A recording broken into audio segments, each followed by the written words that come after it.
Palakkad cyber തട്ടിപ്പിനിരയായ സ്ത്രീയെ കാണാതായതായി പരാതി. കടമ്പഴിപ്പുറം സ്വദേശി പ്രേമിയാണ് കാണാതായത്. സെപ്റ്റംബർ 13 മുതലാണ് പ്രേമിയെ കാണാതായത്. 13 ലക്ഷം രൂപയാണ് പ്രേമിയിൽ നിന്ന് തട്ടിപ്പുകാർ തട്ടിയെടുത്തത്. വീട് വിട്ടിറങ്ങിയ പ്രേമ നടന്നു പോകുന്നതിന്റെ CCTV ദൃശ്യങ്ങൾ ലഭിച്ചിട്ടുണ്ട്. സാജിദ് ജമൽ വിവരങ്ങൾ നൽകും. സാജിദ്, എന്തെങ്കിലും ദുരൂഹത സംശയിക്കുന്നുണ്ടോ പോലീസ്? ഇവർക്കായുള്ള അന്വേഷണം എങ്ങനെയാണ് ഇപ്പോൾ പുരോഗമിക്കുന്നത്? ഇതിൽ കടമ്പഴിപ്പുറം സ്വദേശിനിയായ പ്രേമയാണ് കാണാതായത്. 13-ാം തീയതി മുതൽ ഇവരെ കാണാനില്ല.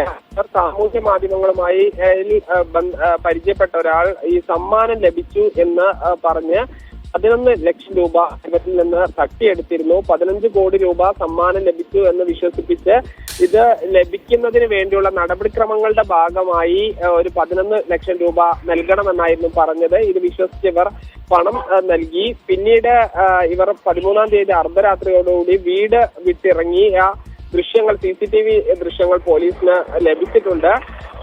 അതിനുശേഷം ഇവരെ കുറിച്ച് ഒരു വിവരവുമില്ല. ഇവരുടെ ഫോൺ ഉൾപ്പെടെ ഉള്ളവ കേന്ദ്രീകരിച്ച് അന്വേഷണം നടക്കുന്നുണ്ട്. ഇപ്പോൾ സൈബർ പോലീസ് കൂടി അന്വേഷണം നടത്തുന്നുണ്ട്. അതോടൊപ്പം തന്നെ ശ്രീകൃഷ്ണപുരം പോലീസാണ് പരാതി നൽകുകയും ഇതിന്റെ അടിസ്ഥാനത്തിൽ അന്വേഷണം നടക്കുകയും ചെയ്യുന്നത്. ശരി.